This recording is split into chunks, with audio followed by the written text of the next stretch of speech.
Hello, everybody. Welcome to once again another episode of AI Inside, the show where we take a look at the AI that is layered throughout the world of technology. I am one of your hosts, Jason Howell, joined, as always, by my co-host and friend, Jeff Jarvis. Good to see you, Jeff. Good to see you, boss. Yeah, this was a big week. I feel like for OpenAI and you know all of their announcements that like in the past with new models, everybody was always like, yeah, but what about GPT-5?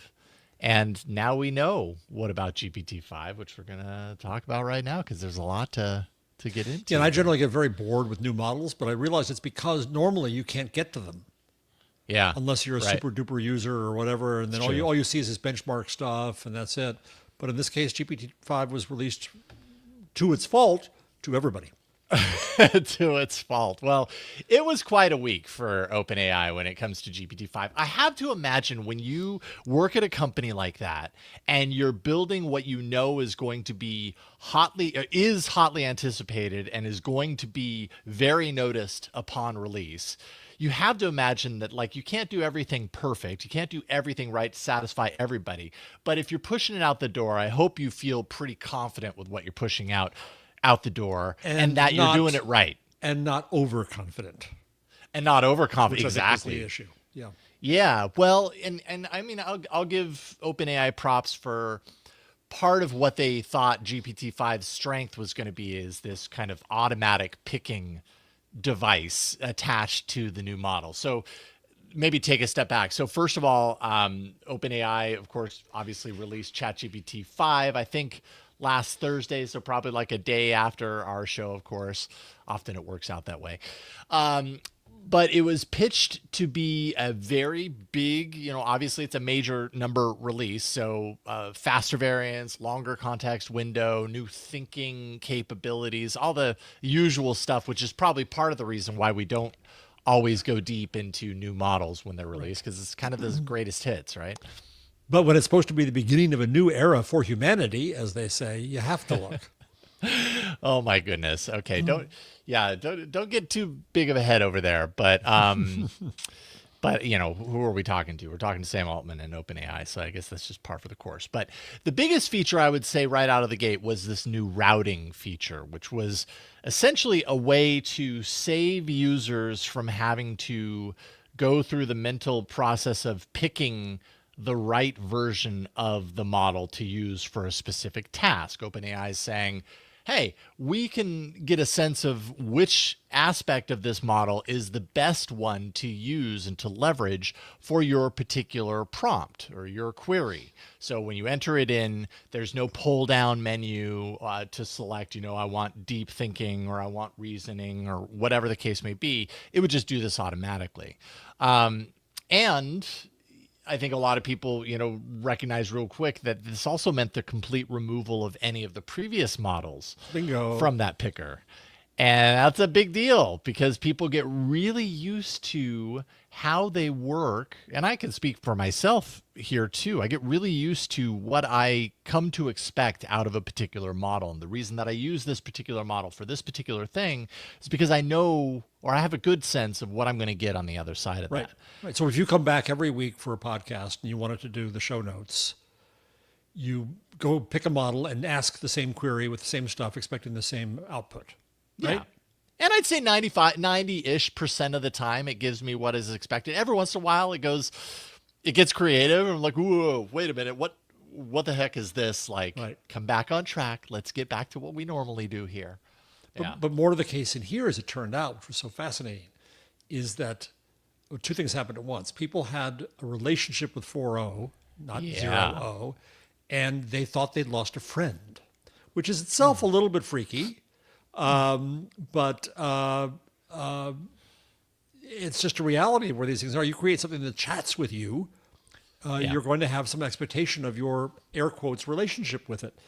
At the same time, especially in 4.0, they had been accused of being too sycophantic, too just awful, syrupy, terrible. So they went maybe overboard, draining that out of the model. So as I put it, as soon as I started using ChatGPT 5, it looked like it had been trained on 1 million PowerPoints and USA Today articles. It was just bullet, bullet, bullet, bullet, to the point. No, just the facts, ma'am. Nothing else. No filigree at all, which I kind of liked. But a lot of people hate it. Yeah, well, I think people have been getting more and more used to the idea of chatting with a chatbot and not always being straight to the point, but kind of relaxing into the experience in a, well, I mean, these companies have been encouraging that, be conversational with the chatbot. And the more that I get and it's conversational in return. Right. Yes, exactly. And you get that in return.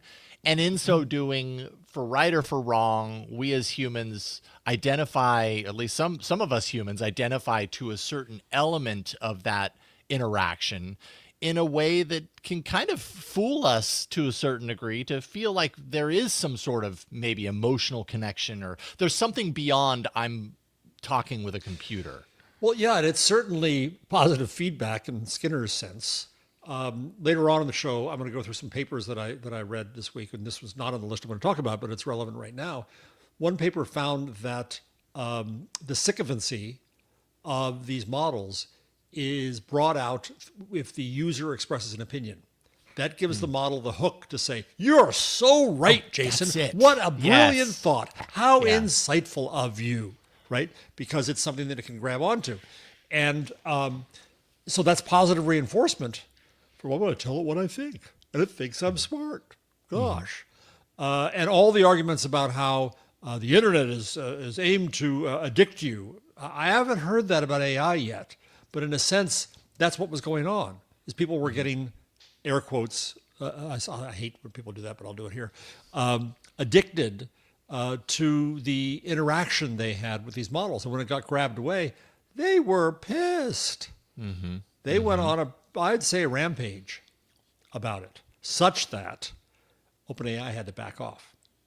Yes, indeed. And which is an interesting about face when it seems like one of the key points of the new model, aside from its broadened, and I will use air quotes, kind of its expanded capabilities, which I don't know that I've seen the impact of the expanded capabilities. I'm also probably not doing the types of queries that might make that obvious to me. I'm probably like a baseline level or base level user compared to power users. Like I know in our Discord, executive producer Dr. Do is very active in our Discord, and he was sharing a lot about his experience with GPT-5 and actually being incredibly impressed with his experience using it for things like coding, which is something that I haven't really spent a lot of time with. That's what I'm hearing a lot. And so Anthony Nielsen over at Twit had sent me a video of somebody. Should we have this guy on? And he'd gotten prior access to 5. And YouTube video, and I was driving home from a meeting. I listened to 40 minutes of this guy saying, "It's effing amazing. It's effing brilliant. I've never effing seen anything so effing amazing in my effing life." Oh, yeah. Just obnoxious. So I'm thinking, okay, what is this, right? And he's going on about, look at this benchmark, man. Meaningless to me, meaningless. Yeah. But the one thing I am hearing positively about it is the programming, is the vibe coding. And I've said this recently on the show that I almost think that models should separate out. And so this is the coding one. Use it for coding. That's what it's tuned for. That's what it's good at. Don't try to ask it about the universe. Because they all want artificial general intelligence. I think that's leading them astray. So I think what happened here is that I don't know it either, Jason, because I don't code either. But I am for the first time thinking of doing something with this. In vibe coding, and because I'm hearing it's that good. But they ruined it for themselves because it got buried in everything else about it. Well, it doesn't chat anymore, and it's too terse, and it's this, and it's that. And it put out some really stupid charts that OpenAI put out of its performance that made no sense. This bar, 5 was bigger than 6. It was reversed and all kinds of stupid stuff. Chart crime, that's right. Yeah. Chart crime, I love it. So 52.8 appears bigger than 69.1, and 69.1 is the same size as 30.8 for those of you not listening. Right. Right. So Altman, by the way, says these errors are not the result of like a rogue AI or unchecked AI, but in fact, very tired humans. yeah. In Which any I mean, case, I can believe that. But I think that GPT-5, from what I've read, is really good and better at coding than priors, and that's pretty damned impressive. And if they had just released it as that, I think there'd be hosannas at their feet. But the rest of it was kind of boring and stupid, and it comes out as a and overblown, as you said at the very beginning of the show today. And they were overconfident. yeah, let's see here. I was just kind of pulling up just so that we can kind of show, this is the ChatGPT interface. If you were to go here right after the release, and for audio listeners, I'm just kind of showing the interface. At the top left-hand corner is the drop down. Previous to ChatGPT, you could pull this down and you could select, which of the models, which we don't have a lot showing here now, but before you had, a number of ChatGPT's previous models. Once GPT-5 released, you really didn't get anything with the pull down, if I remember correctly. It was like losing your stick shift, and you were on automatic. And it was like, don't worry, we got you. And yeah, and I mean, that just speaks to the fact that there are all different types of users using these things. There are the people who are the baseline. Oh, I heard someone at work talking about this thing called AI, and ChatGPT is apparently the one to use. I'm going to go here and ask it, how to make a sandwich. They're probably not going to go to the pull down and want to do any deep sort research on ham sandwich. Deep research or real kind of more power user. Not even that like pulling down this picker and selecting something different is a power user move, but it definitely is compared to that avatar. And then there, like I would definitely go in there with the old model and choose different things that I over time learned it was just better in this versus that for this task versus that task. Once it went full auto, I mean, when you're making that determination as a company, it better like give the person on the other end exactly what they're looking for. And there's just so much variability in what you get out of these things still that's a really tall question. I think it's an interesting direction to work towards and to give someone the option for, which now you do have that option. But now, of course, OpenAI has added in the selectors. You can put it on auto, which is the full auto mode that we were just talking about, or you can kind of drill down and say, I just want a fast, quick answer. I want a thinking level kind of answer. At the pro level, which apparently I don't have access to, you get research grade intelligence. I imagine this is, what is this, $25 a month for the pro level? You're paying $20 a month now, right? I'm paying $20 a month now. Oh, pro is $200. Well, Well, that doesn't get you. That doesn't get you pro. Pro gets you. No, it's $200 a month to get pro. Right. That's so confusing right there. Yeah. Right. So, now is that's not to say that I can't do. Okay, it's not. Deep research is still included because I do use the deep research functionality quite often. But you get maximum kind of context, maximum amount of time. The other thing I wondered, Jason, was whether part of their motive in trying to do the automatic transmission was to save money on compute. Oh yeah, right. Right, because you really need all of this stuff telling someone how to make a sandwich. Right, and Altman made reference in one of the models. You get a pro, you only get there because he said it is so expensive to run. And so obviously every model is variable, and the fast is going to be the cheapest, and will probably meet most needs.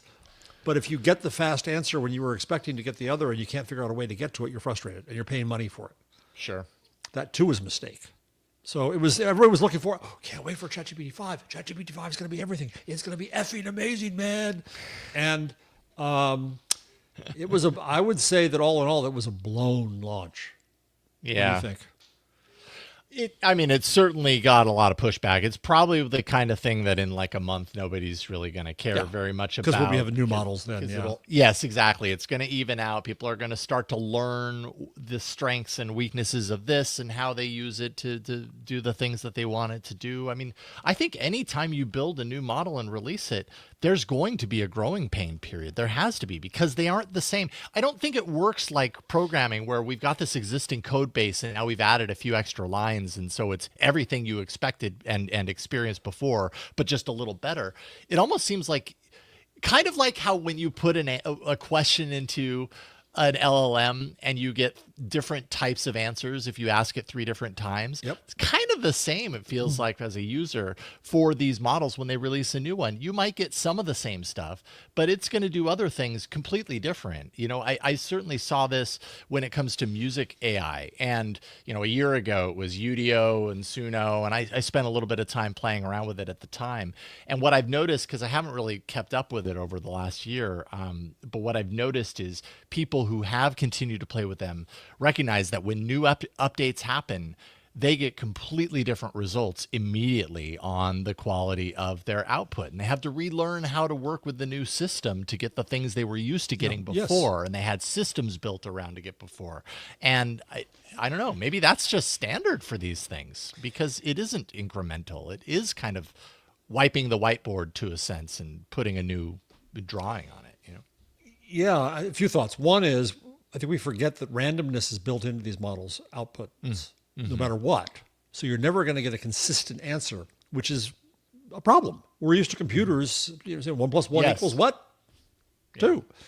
And so that's one problem. The other one, it strikes me, is that I think there's a marketing and PR lesson here for all the companies. I said earlier that I'm bored by model releases because I can't really play with them at first, and it's just a bunch of jargon. And I think, though, it was good when they released stuff only to their pro users at first. Those were their fans. And their fans are going to say, it's effing amazing, man. And then by the time you get access to it, it's old news. By giving it to everybody, which seemed to be brilliant if they were really proud of it but overconfident in it, that's what screwed them to an extent. Because now average Joes like me can come in and say, oh, what's the big deal? The other thing that occurs through conversations you just had, and I was talking, I think I mentioned this last week, to the head of AI at Stony Brook's library, and he's running models locally. He's running Llama locally. And it occurs to me that if you have a business where you're counting on these models, you're going to do something, as I said, a podcast, you're going to want to run it locally so you have control over it, so it suddenly doesn't change overnight, and what you expected it to do is not doing. And I think it's going to push a lot more, whether you run it actually on a physical machine you have, or whether it's going to be saying, I know that this model is installed for me, and I know what the model is, and I'm going to test the new model on dev, good old software days, before I switch over to it.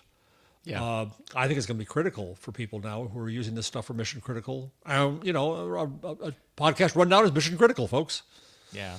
No, I totally agree. You can't afford when your business and livelihood is built around these things. You can't afford for a new model to be introduced and to expect or assume that it's going to work the same way. When we craft a prompt that we use time and time again to get a certain output, crafting the prompt in again, the air quotes that you hate, but that is a process of iteration. It's a process of doing it, seeing what you get and going, that's close, but it's not quite there. What if I do this? And then when a new model comes out and you do that kind of end result of the previous model's iterations, you're probably not going to get the same exact thing. And now you got to kind of start over, and that's costly. And it's not just the prompting, it's also having to check the output. At some point you get confident in the output and say, okay, it looks okay to me. Yeah, it's fine. Which can lead to sloppiness, yes, but generally it'll be okay. So I have this idea that I mentioned to you. I'm not sure I'll do it because I have these kinds of ideas all the time. I gather so many links every week now for my own research and for the podcast. I was thinking, well, what if I make a really simple newsletter out of that? And I might do it, I might not. But I tested the models. I used that as a test. So I went into GPT-5 and I took the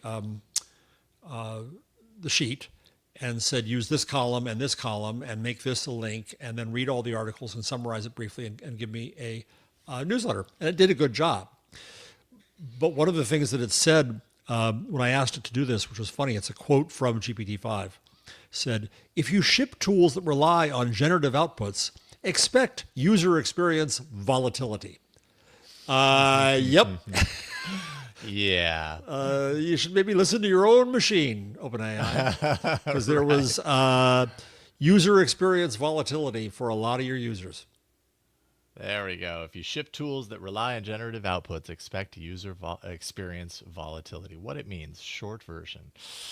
Yeah, interesting. Thank you for sharing this. It's like we've got a preview of a newsletter.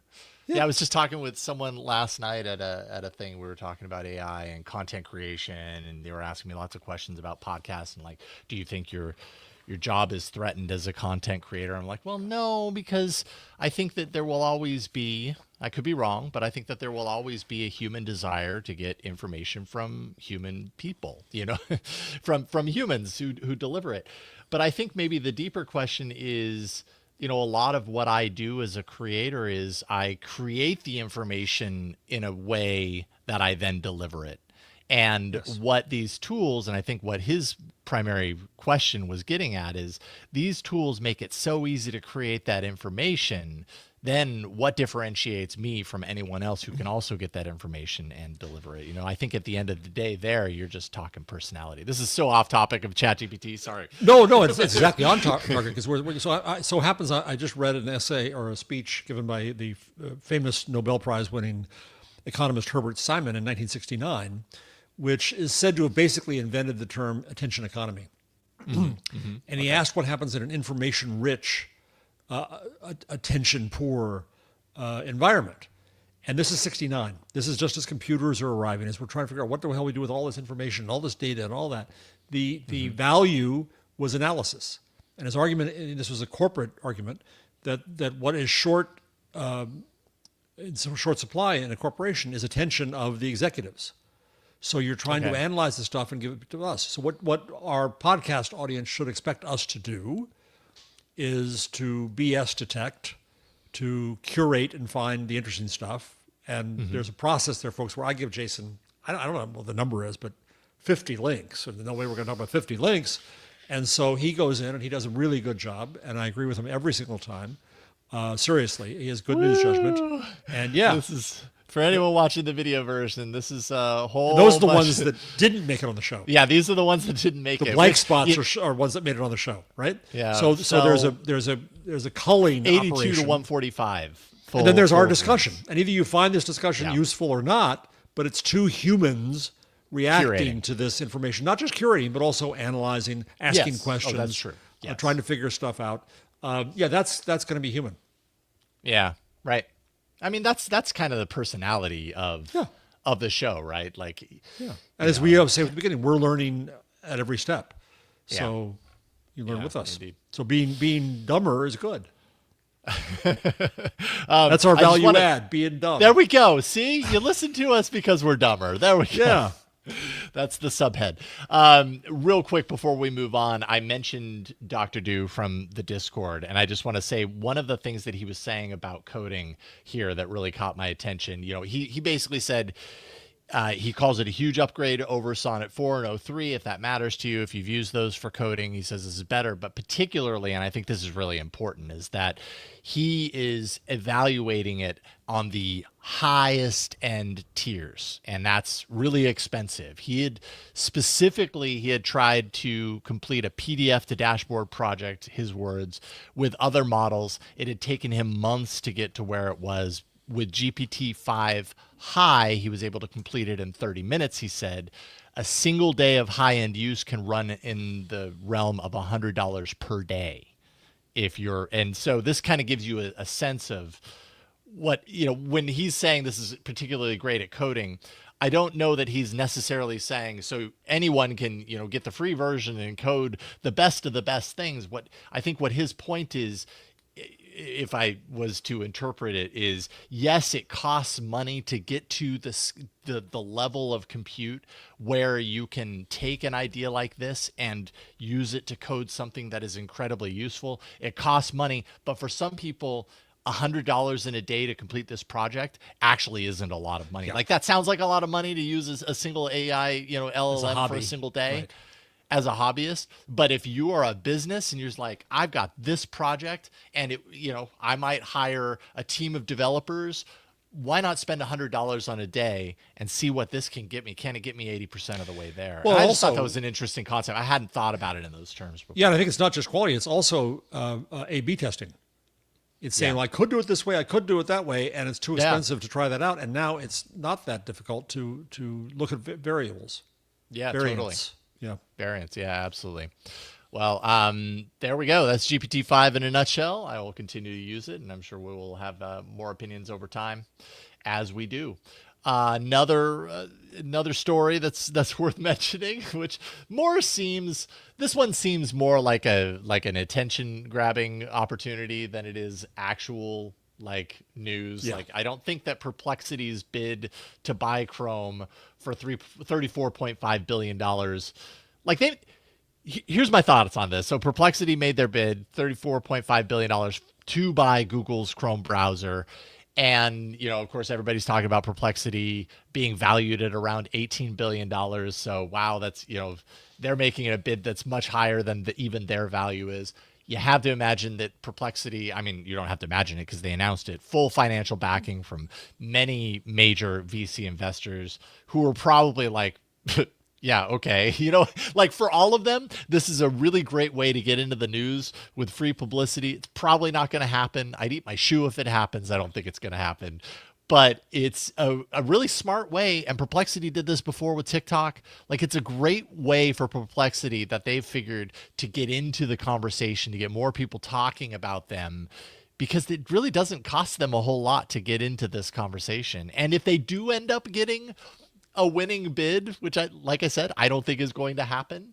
I don't think they'd balk at that opportunity either. It's a win-win on both sides, really, is what I'm saying. Well, there is a vision of the dog catching the car. Yeah, right. What can they do with it now? Yeah, as it turns out, he's a showman. Yeah. And the question is the showman a huckster or not? Is it real? And at some point, the TikTok offer was not serious. This is not serious. At some point, he has to be seen as serious. And it's okay if you get attention and you use media. It's very easy to use media. But at some point, it may be the boy who cried hype just once too often. Yeah, be careful about that. I mean, if it happened, do you say, well, okay, when Perplexity makes an offer like this, given the kind of position of Google in the antitrust crosshairs that this is even, the result of, there was a judge late last year, or maybe it was the feds. Yeah, it was the feds who basically said, hey, maybe you need to consider, forcing Google to sell off Chrome. I think also Android to require you to do. Yeah. Right. And even then we were saying like, God, I'd be really surprised if that ends up happening. But does something like this nudge a judge in that position toward, oh, well, there's a possibility here, there's a window here, maybe we should force this? Or does it actually have no impression whatsoever? I think that's the problem with it. I think in both cases, TikTok and this, is I'm opposed to the TikTok law because I think it violates the First Amendment. And so if Trump and company says, well, yeah, you can find a buyer. See, they said they would. In addition to others, in addition to Oracle, that presents a danger because it makes it seem possible. So I think your point is right here again, Jason, is that this, I think making Google kill or sell Chrome is ridiculous, especially as a Chromebook user. I wonder what the hell that means for me. Yeah. And it's reminiscent of the Microsoft EU fight over the browser being pre-installed. And so I think it's stupid, but you're right. There are some judges out there that aren't that bright and could say, well, yeah, what do you mean it's impossible? Somebody wants to buy it. There's a market for it. Well, fine. But it's a BS market. It's not a real market. Now, they say that they have the backers to do this, and maybe they actually do, but I think those backers are also saying, this ain't happening. This is fun. What the heck? Right. Yeah, that's kind of the feeling that I got is that, yeah, sure, they've got the backers. But we thought that how many of them really thought that this was actually going to happen anyways? It's kind of low risk for them too, to just be like, well, and if it does, then they stand to gain a lot potentially, but or lose a lot. Look at if Musk, we thought that Musk was not actually going to buy Twitter. We hoped he wouldn't. That's true. He did. They lost a lot of value until Musk went into the White House. So the backers are made whole again now, but they weren't. They were going to lose a lot of money, and they wrote down these investments. So it's a risky game. For sure. Because you can catch the car with your teeth. Yeah. I mean, at the end of the day, it's gambling. It's gambling with a heck of a lot of money. Isn't it That's all? what it is. Yeah. Interesting. Well, we're going to take a quick break, but before we do, I want to give a big shout out and thank you to those of you who support us on our Patreon, patreon.com/AI Inside Show. We're pretty much AI Inside Show everywhere if you want to find us. But our patron of the week, Burke Norton. Burke is actually one of our newest patrons from a couple of weeks ago. Yay, so Burke, thanks, it's great Burke. to have you on board. Thank you for expressing your support for everything that Jeff and I are doing with AI Inside. And yeah, it's good to have you here. Patreon.com/AI Inside Show. All right, going to take a quick break, and we're going to continue talking about Perplexity. And I'm super curious to hear what you have to say about this, Jeff. We'll be back in a second. All right, Perplexity Part 2 made news last week when it was announced that, let's see here, the company's Sonar API is going to power Truth Social AI. Truth Social, of course, is the U.S. President Trump's social media platform. Perplexity has confirmed the integration. They've, at least to my knowledge, declined to share the terms of the deal at this point.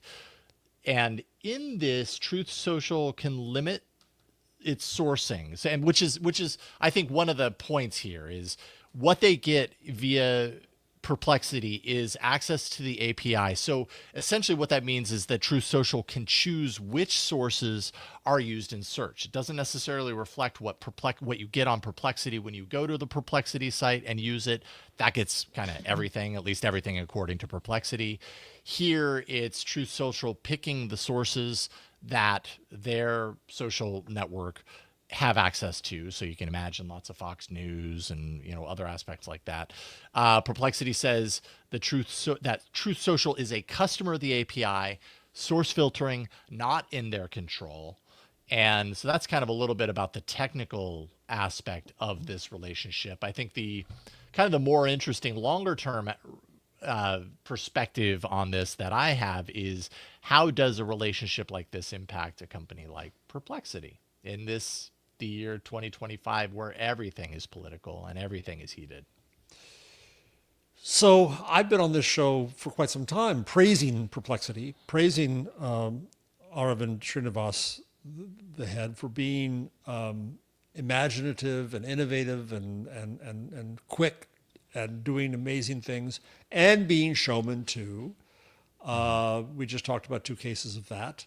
And there are others where they come on and they make a splash. This concerns me a lot. And I'm being political here, but you know my politics, so there's no surprise here. It's one matter if it's just use of an API. So Truth Social is run by, the Truth Social company is run, its social network is run on top of Mastodon, because Mastodon is open source and anybody can run it. And so Mastodon can't stop them, and they can run Truth Social on it. And everybody knows that. And it doesn't reflect on Mastodon because Mastodon has no involvement, receives no reward, and everyone on Mastodon is free to block links from Truth Social if they so choose. So it depends on which instance you're on. But many, if not most instances, block Truth Social from the network. So I have no problem with Mastodon in that case. If that had been the involvement of Perplexity here, if it was just, there's an API, you can use it, boom, done. But there's some kind of deal behind. There is some help more. And that concerns me. Now, at the same time, in the 2016 election, Meta got a lot of grief because of the Cambridge Analytica story, though it turns out Cambridge Analytica was not the wonder sauce that it was portrayed to be. It was a bunch of BS. Nonetheless, Meta did some things wrong there. But at the same time, Trump's campaign sent lots of people to Meta at Meta's invitation to work with them on how to advertise on Meta. The same invitation was made to Clinton's campaign. They didn't take them up on it to that extent. So in that case, I'm actually okay with Meta. Meta made an equal offer to 2 sides. One took them up more than the other. Meta's behavior since makes it a little more troubling, but at the time, that was my view. Finally, there is Senior moment, the famous newsletter platform. Substack. Substack, thank you. I was going to say subtext. Substack, right? So Substack is a neat platform, but they've had Nazis. They've had issues. Yeah, and absolutely. they haven't done much about it. They recently had a case where they promoted a Nazi post. And yeah, it was a mistake, a mistake. But the fact that that mistake could be made at all, if I do a newsletter, I'm not doing it on Substack. Full stop. It may be the most advantageous place to do it because it has some amplification, but it's Ghost or Beehive or somebody else. So, Perplexity. It depends on how much involved they were, but it's just you add all this up, and it's starting to make me a little bit hinky about them. And I'm disappointed because I wanted to like them. It's the same as I think NVIDIA. I think Jensen Huang is really smart, and I like what he does. But a recent book about him said he can be a real tough son of a bitch, let's say. And so maybe, he's not so likable. Maybe he yells at people. Should that dissuade me from liking his products? Well, I don't actually buy his products, but I like what he does. So this is difficult. But the AI world, the culture of the AI world is really a trouble. I have problems with Tescreal and the Doomers and all of that, and that's the essence of Anthropic and OpenAI. Meta, Zuckerberg is getting kind of weirder and weirder and more desperate. Teal is difficult. Yeah. Now Perplexity is doing all this stuff, and Musk is Musk. Find me. It's like I'm holding up the lantern. Find me the good guy in AI. I think technology right now, it's moving in that there's this. God, how do I put it? There is I feel like softening is the wrong word, but there is a softening toward these things that used to be off limits, right. And I think part of that is because 2025 is the year that it is. We've got a new U.S. president that is changing norms. Depending on who you ask, for better or for worse, I feel like in many ways for worse. And we're now witnessing the major players in technology faced with another, at minimum, 4 years of this type of control and influence and everything, and a changing landscape around attitudes, around ethics, and all sorts of things. It's thinking about their businesses differently. And I think that's part of what we're seeing here is the result of that is that these tech companies are probably, I'm assuming, but they're probably just kind of going, well, this is the cards that we're dealt right now. How do we continue to do business in this environment? Or do you choose to run your business from a more ethical perspective that says, I'm not going to make as much money as that guy who's cozying up to, who is kissing the brass ring, as they say. I think that's the saying anyways. Kissing the ring. Maybe it's kissing just the ring. Right. You grab the brass ring, you kiss something else, or you kiss the ring. Yes. I like to confuse my metaphors a lot. My mind is messy. But yeah, I think it's a symptom of where we are right now. And so we're seeing, Tim Cook got a lot of blowback for going to the White House and for announcing his kind of machinations around moving manufacturing more into the U.S., whether that was happening prior to the Trump thing or not. Nonetheless, it's being, he's kind of trumpeting it as a, see, I told you I would do this. My dog is playing with a squeaker toy. Speaking of trumpeting, yes. Yes, exactly.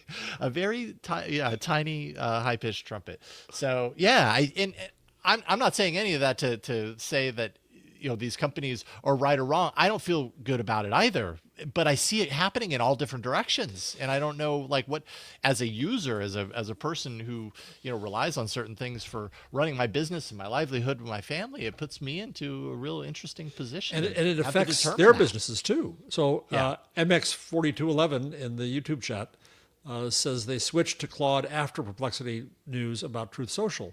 Somebody you and I know very well, who was a big fan of Perplexity, just told me last night that he stopped using Perplexity as a result, that he was a paid customer.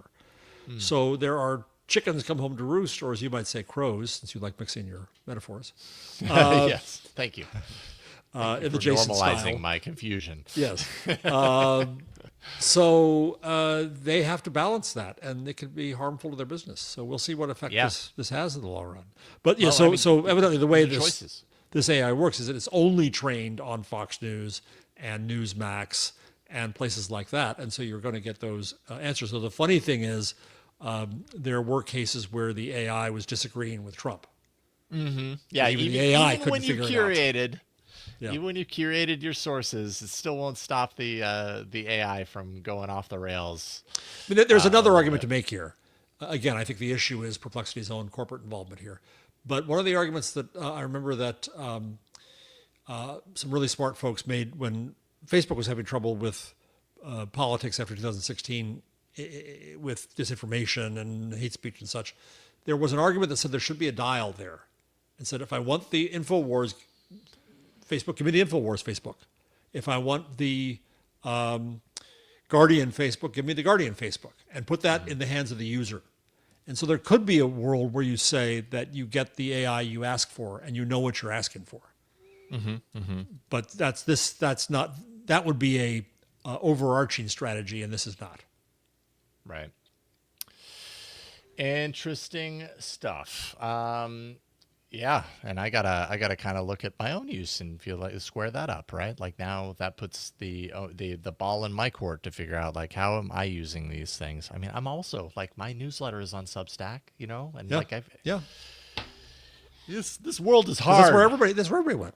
It's absolutely where everybody went. But then since they went on, some things happened that make one, and then there's a switching cost. Then it's hard. Yeah. Right.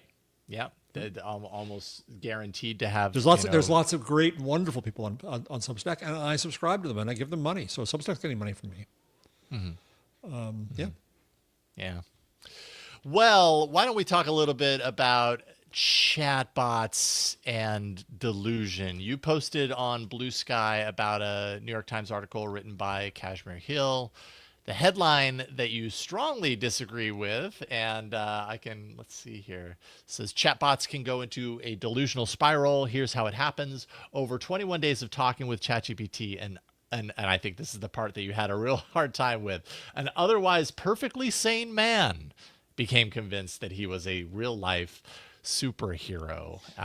So tell us a little bit about this, because I think your point was spot on this. So let me start. I have immense respect for Kashmir Hill.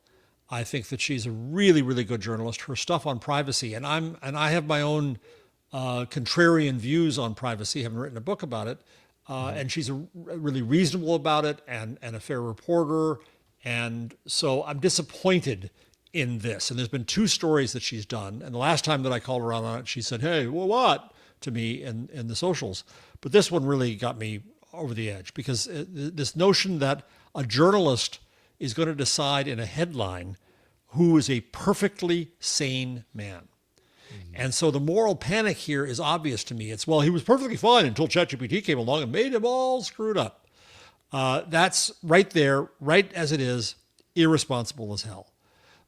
65 paragraphs into the story, they talk to an actual psychiatrist who, in my view, wrongly diagnoses at a distance, which is a problem for a psychiatrist, but says that this subject had, quote, signs of a manic episode with psychotic features.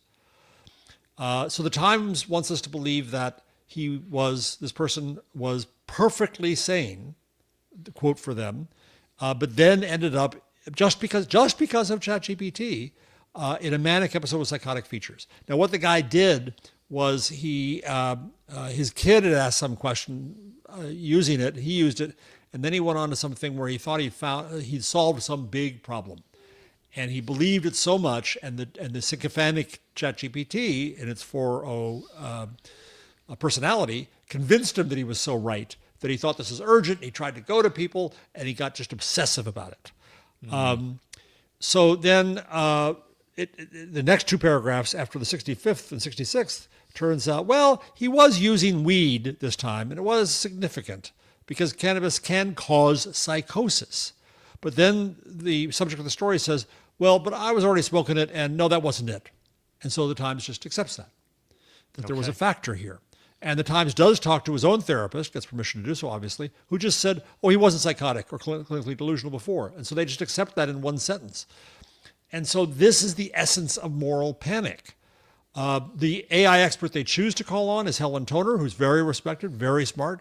But she has a dog in this hunt because she was the board member at OpenAI who fought hard to fire Sam Altman because she didn't believe that he was up to snuff in her definition of safety, which is a effective altruism kind of definition, which I have issues with. So that's who the Times went to as an expert.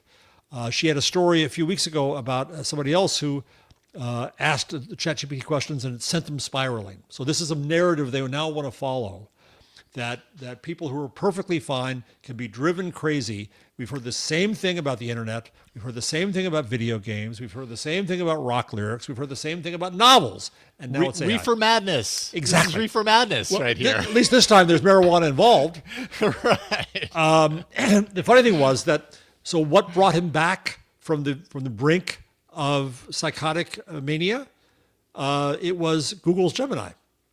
Because at some point he did a triangulation. He fed the stuff into Gemini, and Gemini told him that the chances of this being true were, quote, extremely low, approaching 0%. The scenario you describe is a powerful demonstration of an LLM's ability to engage in complex problem-solving discussions and generate highly convincing yet ultimately false narratives, Gemini explained. Na na na na na. And of course, the Times has to put in parentheses about the 200th paragraph.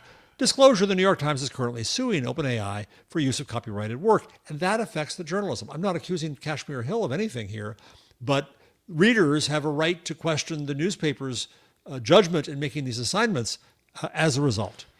So, after I put all this up, a commenter on Mastodon said, sorry, I don't have the name to give credit to right now, said, and I quote, "Chatbots can go into delusional spiral," end quote, is anthropomorphization. Chatbots have no sense of meaning, say I, thus neither of truth nor falsity, nor sanity nor delusion. Yeah. And so that's what's wrong with this kind of coverage, in my view. So, love it. Thank you for that. Yeah, and of course I came across this initially on Blue Sky, so you should all follow Jeff on Blue Sky, where he talks about this at length, and super interesting stuff. I appreciate that. Right. What else do we got here? Oh, okay. So this is a story as old as time, but not really, just the last couple of months. Google continues to swear up and down that its AI overviews are a net positive for the web, for the open web. Search chief Liz Reed is claiming that overall click volume has remained pretty stable year over year. She's saying traffic has shifted by site type, forums, videos, podcasts, all seeing gains. Some publishers, of course, losing clicks because they're, due to changing behavior, changes in the algorithms, that sort of stuff. And, I think that the big question, because this isn't the first time that we've talked about this, but, it's the correlation versus causation thing that comes up for me. It's a lot of different factors. And I have no doubt that Google has data to back up its claims. I'd be really surprised if Google is just making stuff up and saying, when everything's falling down around them and they're like, no, let's just say that things are good, because eventually that stuff kind of surfaces at some point.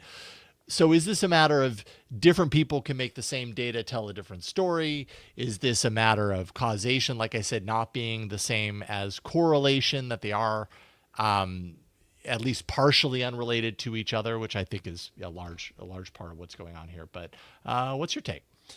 So I have takes. Of course I have takes. Of course you do. It's my area.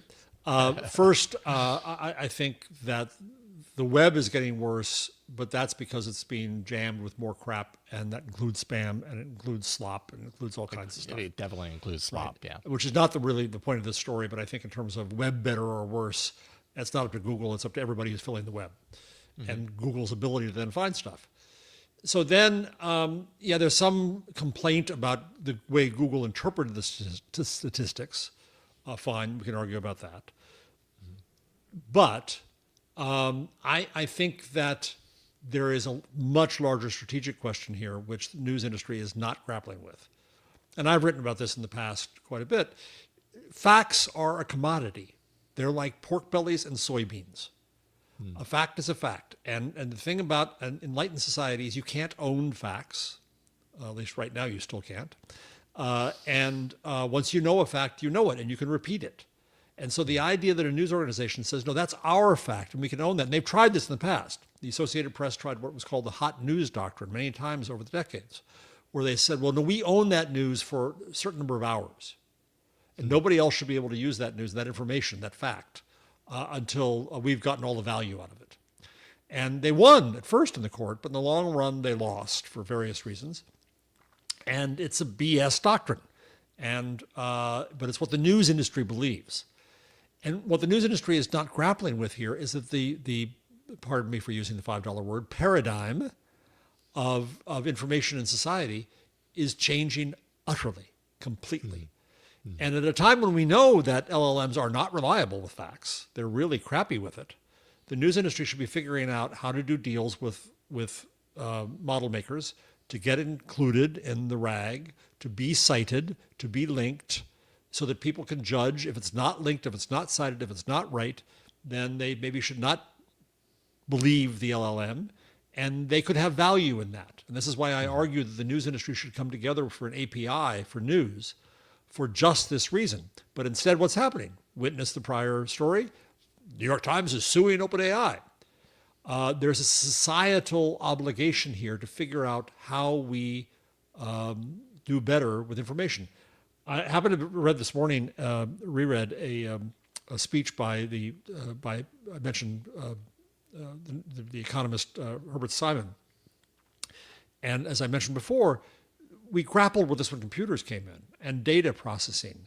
And that was, I mentioned before, at a corporate level. But at a societal level, we've got to figure out how to have a better informed society. Now, people are going to choose to ignore those facts and not pay attention to them. There's not much we can do about that.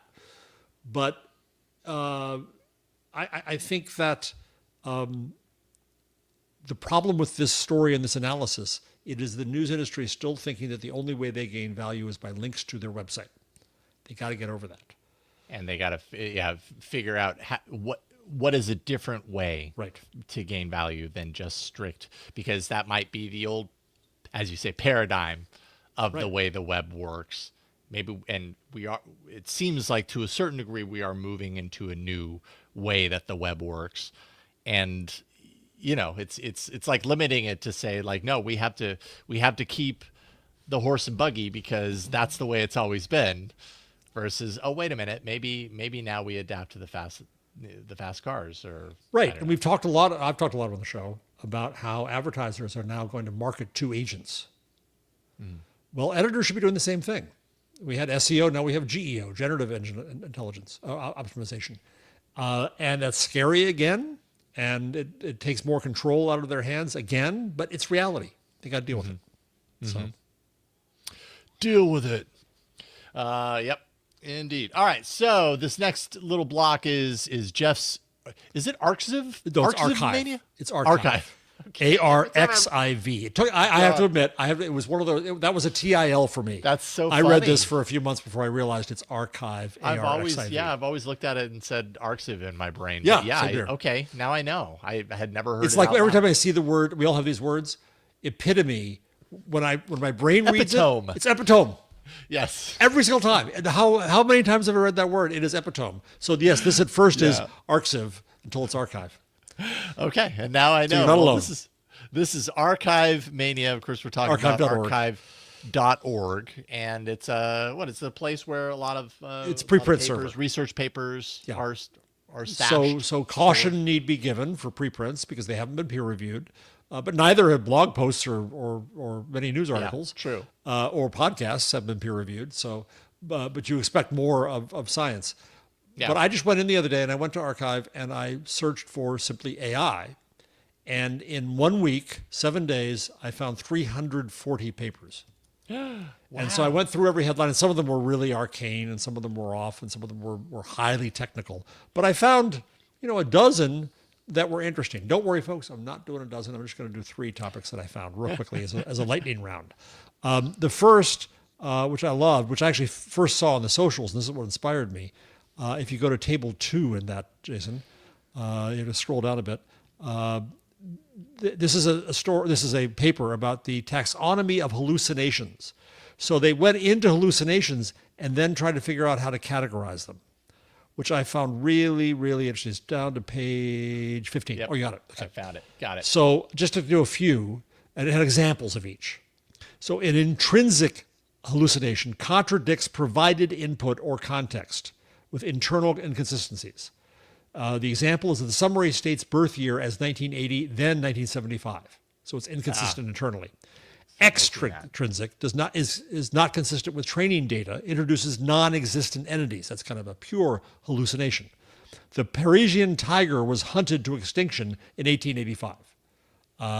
No, there was no Parisian tiger that I know of. Then there's factuality, that's just simply wrong. Charles Lindbergh was first to walk on the moon. Nope. Right. Faithfulness diverges from input, prompt, or context. Summary claims FDA rejected vaccine when article stated approval, and so on and so on and so on. So it's really interesting to try to now, I think this is important, number one, to make clear how often LLMs are wrong in our sense, how they have no sense of meaning and in truth. so many different ways. And in so many different ways. Exactly. So I think this is a useful paper. So that's one. I'll keep going. Then the next one. Okay, first of all, before you go through the rest of these, how much time did you spend on each of these? If you found 20 or 25, I didn't read 340 papers for damn sure. I looked at the headlines real quick to say what's interesting here. What's interesting, and then I downloaded probably 30, 35 papers. Oh my goodness! And then some of them were complete BS. Some of them were most of them were just irrelevant, or a few of them were mind-boggling. I couldn't figure out what they're talking about. Right. People make fun of academics and writing, and I'm not a real academic. I'm a fake academic. I'm just a journalism teacher. So I write in short sentences and short paragraphs, and I hope that I'm moderately clear. Academics write in their own coded language, so they can speak to each other in shorthand. So some of this stuff is just, what the hell are they saying? And I can't interpret it. So I'm not going to talk about those. That's why you need an LLM to do your reading for you, Well, Jeff. that's not wrong, actually. Not wrong. And if you like to read more academic stuff, I recommend The Conversation is very good because it ties journalists with academics and tries to make their stuff palatable to a layman like us. Mm-hmm. So the next one is not an academic paper, but instead a manifesto. Generative AI and the Future of the Digital Commons, which I think is really important. You remember a few weeks ago we had a story about how Wikipedia is getting bombarded with bots. And so they tried to put their stuff off here and said, there's an API, just go get it there. But the fear is that everything's going to go behind paywalls. We're going to have things that go behind do not scrape us. And so it has a couple points here and ask questions. How can we ensure the digital commons, that is to say, once again, like we talked earlier, society's own grasp on information and knowledge, are not threatened by undersupply as people's information finding needs are increasingly met by closed chatbot services? How do we address the risk of generative AI that may contribute to the closure of the open web and result in a privatization of otherwise open and shared knowledge because people are shutting down and say, don't you dare scrape me, man. Mm-hmm. How can we update technical standards, content licenses, and so on to reflect the needs, desires, consent of organizations hosting content belonging to the commons, like Wikipedia, so they don't get bankrupted by this? Mm-hmm. What will the effects be of increased presence of synthetic content in open knowledge? See the next paper. Databases and so on. What can we trust that really has ground truth? How can we make sure that infrastructural, environmental costs of providing data are adequately accounted for? And so that's it. These are the key questions for how do we maintain an open, enlightened society with information. So I found that interesting. And at the same time, news related to this, Reddit announced that it's going to block the Internet Archive. This just saddens me and enrages me. Me too. The Internet Archive is holy. The Internet Archive is great, but Reddit's trying to get very greedy these days. And it's a business. I get it. My old bosses hold most of the stock in it at Advance. I'm sympathetic to that, but their problem is that they say that AI companies were using the Wayback Machine to get stuff that they didn't want them to have. Well, you're hurting the information commons, you're hurting society, you're hurting the beloved Internet Archive as a result. So in this, I say, Reddit, I think you're the bad guy on this. And does it signal to other companies to do the same? Exactly. Yeah. And that's exactly what the commons piece is talking about. And so I think it's very timely. And finally, I found this interesting. A paper that says that we can train ourselves and reach AGI without human information, without ground truth. So what they're saying is they can build this in their own AI-generated slop of fiction and reach artificial general intelligence, the Valhalla. So that just says we don't need you stinking humans. We can do this on our own. And there were some related papers about robots building themselves and not needing to check things against ground truth. And there's a separation from reality here for AI that I think is damaging. Here ends my lightning round of 340 papers. Little bonus in there: when truth is overridden, the cause of LLM sycophancy was another paper that you had in there, but we'll have links to these in the show notes. Right. AIinside.show. Interesting stuff. Yeah, I start looking at some of these reports, some of these papers, and get to the part where it has like clusters of mathematical formulas and stuff, and I'm like, ooh. I'm lost. You lost me. But interesting stuff nonetheless, from a wider perspective, I'd say. All right, cool. Real quick, if you're enjoying what we do here, please leave us a review on Apple Podcasts or any podcatcher, or even on the YouTube channel, AI Inside. Just do a search on YouTube. You can post comments, whatever, subscribe, whatever it is. All this stuff encourages other people to check out the show, and we would love it if you would do that. Tell your friends. We do a show about AI, and we teach what we are learning in real time. So there we go. We are going to take a quick break, then get back and do another speed round of a few stories that we didn't want to miss before the end of this episode. So hang tight. All right. We'll go ahead and jump right into our speed round once I have a few of these links all prepared. Little pulling back the curtain here. Wall Street Journal is reporting Meta's new Superintelligence group is now named TBD Lab. This is the team that's building apparently the next Llama models. Those are informally called Llama 4.5 or 4.x, something along those lines. This is the team, of course, that we've been talking about in the last handful of months that's on a really aggressive hiring campaign. They're pulling in tons of big name and big paycheck thinkers in the AI space. That includes Chief AI Officer of this group, Alexander Wang, from Meta's $14 billion scale AI deal that happened earlier this summer. So yeah, now when we think of Meta and Superintelligence, just think TBD. To be determined. Yep, which is to say that they're spending millions and millions of dollars and don't seem to know what it is they're building. That's exactly what I was thinking. I was like, this is perfect because Superintelligence and AGI, we continue to say, is completely TBD, even though they want you to believe that it's ASAP. But yeah, I think it's a perfect name for something that is a big question mark as far as when we'll actually see any of this. It's kind of on the nose. Okay. We've got Google, which took its Jules agent based. So Jules is its agent based coding tool, and it was in beta. Now it's out for public use. This is powered by Gemini 2.5 Pro. I'd be curious to know what Dr. Do thinks of Jules for his vibe coding. But the thing here is that it runs asynchronously. So it's running in Google Cloud virtual machine. It integrates with GitHub, but it does that in an asynchronous manner. So you can, if you're coding and you know what you're doing, you can fire off a job or a task for this to happen in real time while you're working on other things alongside it. That's why it's asynchronous. So it doesn't require your full attention. It doesn't require you to stop your workflow.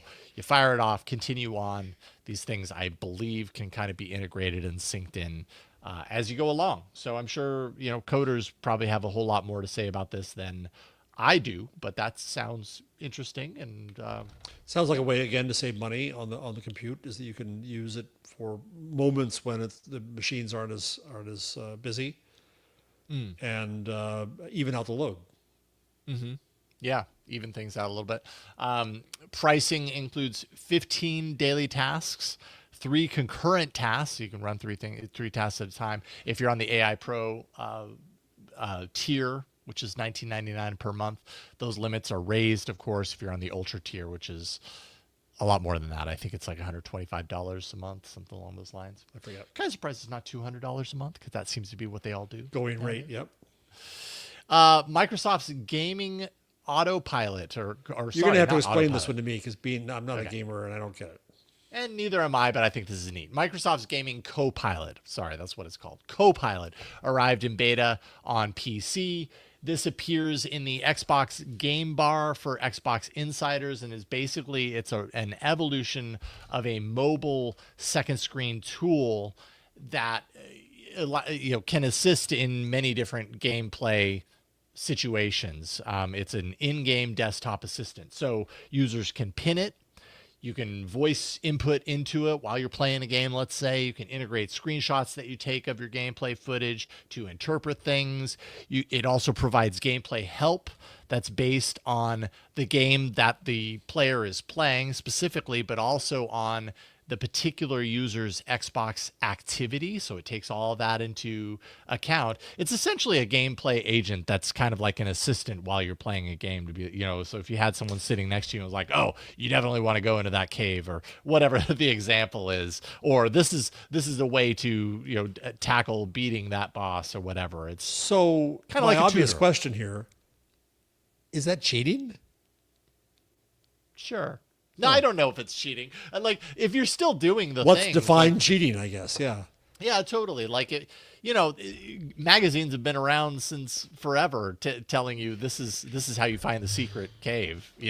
Right. Just go over here, and it's hidden behind this wall. Put yourself out of the misery. Yeah. Yeah, I mean, it's not hacking the game itself. It's just adding a layer of Q&A and interactivity, I guess.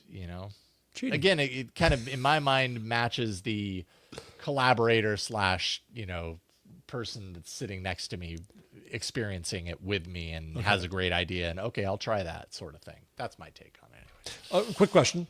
Copilot has been a brand for AI and particularly for programming. Do you think it's the right brand for this? I think so, I guess. I mean, yeah, I see what you mean. If it's been more specific for coding. So could they come up with other copilots? Here's your finance copilot. Here's your... I mean, from a broad perspective, I think the term works. Yeah. As a user, oh, this is my gaming copilot. It's actually exactly describing what I was talking about. They're sitting to your side, to me.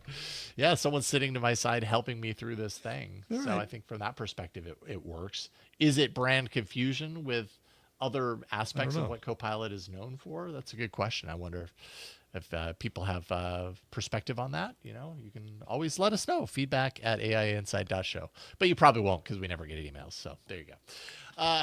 Just throw that out there so that someone's like, okay, fine, I'll send you an email. We also don't really advertise it that much. But hey, if you do write in, we might put you on the show. So thank you for that.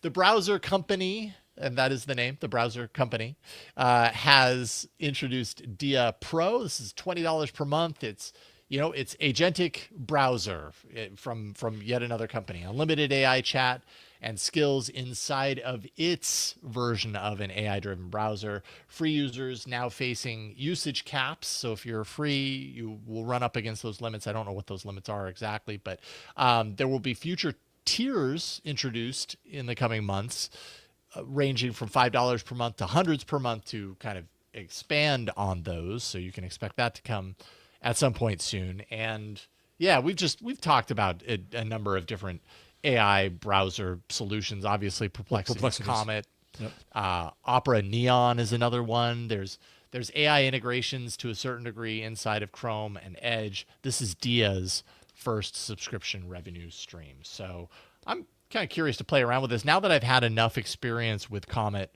to know what I use it for and what I don't use it for and that sort of stuff. I'd be curious to see. What's the best use you have of Comet as a rule?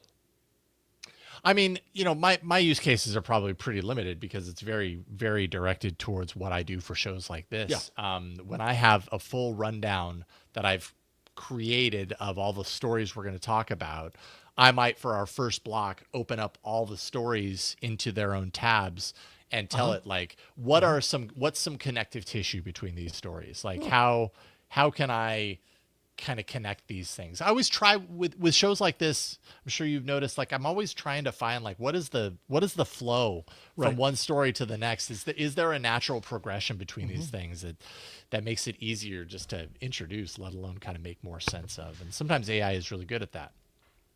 Yep. So yeah, that's one of the things that I use it for. And then finally, OpenAI adding Gmail, calendar, contacts integration. So Google's suite of tools integrated into ChatGPT. So, so when you're in your chats, you can more easily draw out details from the emails that you've sent or received, the events, the people inside those chats. As a user, you do have access to make adjustments to these connectors. You first have to make that connection, obviously, and then you can adjust the scope of the access for the chatbot. I haven't played around with it yet to see what that actually entails, but I am curious to try this out for myself and really to see how it competes with Google's own Gemini integrations into these things. Because I don't know about you, Jeff, but like anytime that I've decided like, oh, the Gemini button, I'm going to hit that and see if it can do this thing, I get a real low percentage of it doing the thing that I wanted it to do. And that's part of the reason why I've enjoyed Comet, because it tends to do the things better for those reasons. Which is ironic. Gemini does for me. Because yeah, it is. Super ironic. When I started using Comet, then I got a little hinky saying, do I really want to give Perplexity access to all of my email? I've already given it to Google, so I wish Google would get their act together and get faster at getting this kind of better functionality for my email, for all my open tabs, for my calendar, for all of that. Because Google already has, I've already trusted them with it. Right. And to make a connection to another company feels like a vulnerability. Yeah. Opening it up. That'll probably change. And, we said in the early days, nobody's going to buy anything online. Oh my God, they're not going to give the credit cards online. Well, that didn't turn out to be true. I mean, and I can speak for myself. Maybe I shouldn't admit this, but I've definitely fallen victim to the rationale or the thinking of, my God, my stuff's already everywhere. Like, what is another service? I think a lot of people probably do that. They probably think like, well, I've already shared this stuff a million different places. What is one more place? Yeah, my line is my life is an open blog. Yeah, right. Yep. And speaking of, well, I don't know. Do you host your blog on jeffjarvis.com? No, you don't. It's no, buzzmachine.com. That's buzzmachine.com. But you can link to it. If you go to jeffjarvis.com, there's a link to Jeff's blog. Also, all of his books currently out and books coming soon. But currently, you can get Gutenberg parenthesis magazine, The Web We Weave. I screwed up the formatting there, but oh. Yeah, it looks a little different. I was thinking it was my browser, like I had some. No, it's my fault. Extension going. So, anyways, jeffjarvis.com. Folks should go there and check out Jeff's fine work. Thank you, Jeff, for being with me each and every week. Absolutely love it. If you want to find, everything that we're doing with this show, go to aiinside.show. That is the URL that'll take you to our site where you can find all of our episodes featured and the full archive. A little bit about us, some of our reviews, contact form. If you, like I said earlier, if you want to send us an email, you can. There's even a form on the site, and you can participate in the podcast from there. Everything you need to know about this particular show can be found there, including also a link to our Patreon. That's patreon.com/AI Inside Show. We've got a lot of amazing patrons helping us and supporting us to do this show each and every week. And we just can't thank you enough, but we will thank you a little bit more, especially executive producers, Dr. Do, Jeffrey Maricini, Radio Asheville 103.7, Dante St. James, Bono Dayrick, Jason Neifert, Jason Brady, Anthony Downs, and Mark Starcher. Some amazing folks. Thank you. Really helping push this podcast forward week after week. So thank you for your support. And we can't thank you enough. But that's it for this week, everyone. By the way, also, Jeff has another podcast, Intelligent Machines, where he talks more about artificial intelligence and so many other things. I just want to make sure and get a shout out for that as well, because it's an excellent podcast as well. Anyways, thank you, everybody, for watching and listening. We'll see you next time on AI Inside. Bye, everybody.